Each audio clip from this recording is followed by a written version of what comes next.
Hi friends, പുതിയൊരു വീഡിയോയിലേക്ക് അവർക്കും സ്വാഗതം. ഇന്ന് നമുക്ക് ഒരു വജ്രഖനിയിലേക്ക് പോയാലോ. ഇത് ക്രിസ്റ്റൽ മ്യൂസിയം ആണ് കേട്ടോ. വജ്രങ്ങളൊക്കെ അതിൻ്റെ യഥാർത്ഥ രൂപം നമ്മളിലേക്ക് എത്തുമ്പോൾ പോളിഷ് ചെയ്ത് നല്ല ഭംഗിയിലൊക്കെയാണല്ലോ വരുന്നത്. ഒരു നല്ല ഒരു സ്ഥലമാണ് കേട്ടോ.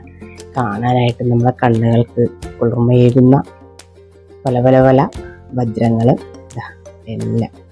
ഇത് നമ്മുടെ ലാവ് ഒഴുകി വന്ന് കട്ടയായിട്ടുള്ള ഒരു ഇതാണ്. അപ്പോൾ ഇങ്ങനെയാണ് ഈ ഓരോരോ വജ്രങ്ങളൊക്കെ ഇരിക്കുന്നത്. അപ്പോൾ അത് നമ്മളിലെത്തുമ്പോൾ നല്ല ഭംഗിയിൽ പോളിഷ് ചെയ്ത് അവർ നമ്മൾ ഓരോ കാണിച്ചു തരികയാണ്.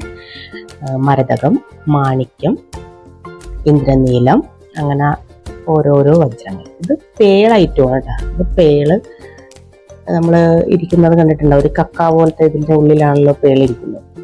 അങ്ങനെ അതൊക്കെ അതിൻ്റെ ഒറിജിനൽ രൂപങ്ങളും ഇതൊക്കെ ഇങ്ങനെ ഒരു ക്രിസ്റ്റൽ രീതിയിൽ നല്ല ഭംഗിയുണ്ട് കാണാനായിട്ട്. നല്ല തിളക്കങ്ങളൊക്കെയാണ് കേട്ടോ അതിൻ്റെ ഉള്ളിൽ. ഇങ്ങനെ ഖനനം ചെയ്തെടുക്കുമ്പോൾ കിട്ടുന്ന സാധനങ്ങളാണ് ഇങ്ങനെ ഇരിക്കുന്നത്.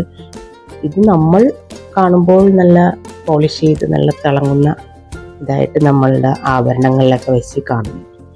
ഇതിൻ്റെ യഥാർത്ഥ രൂപമാണ് ഇങ്ങനെ ഇരിക്കുന്നത്. അപ്പോൾ എല്ലാവരും ഇതൊക്കെ ഒന്ന് കാണണം കേട്ടോ. അതെ, പോളിഷ് ചെയ്ത് വെച്ചിരിക്കുന്നതാണ് ഓരോ ഇതൊക്കെ. നല്ല ഭംഗിയുണ്ട്. അപ്പോൾ ഇതിൻ്റെ ഉള്ളിൽ നമ്മൾ ഈ പണ്ട് കാലങ്ങളിൽ ഇതിൻ്റെ ഉള്ളിൽപ്പെട്ട് ലാവയുടെ ഇതിൽ ഈ ഇതൊക്കെ ഉരുകി വന്ന് അതിൽപ്പെട്ട കണ്ട ഒരു ഈച്ചയുണ്ട്. അതിൻ്റെ ഉള്ളിൽ ഒരു ഈച്ച ഇരിക്കുന്നത്. അങ്ങനെ ഇതിൻ്റെ മുറിച്ചിട്ടുള്ള ഉൾഭാഗങ്ങളാണ് അതൊക്കെ കാണുന്നത്. നമുക്ക് ഖനനം ചെയ്തെടുക്കുന്ന കിട്ടുന്ന സാധനങ്ങളുടെ കട്ട് ചെയ്തിട്ട് അതിൻ്റെ ഉൾഭാഗങ്ങൾ എങ്ങനെയാണ് ഇരിക്കുന്നത് എന്നുള്ളതാണ് ഓരോ ഇതും അവരെടുത്ത് ഇങ്ങനെ വെച്ച് കാണുന്നത്. ഇത് സൗത്ത് ഇന്ത്യയിൽ വെച്ച് ഏറ്റവും വലിയ ഒരു വജ്രശേഖരണം ആണ് കേട്ടത്.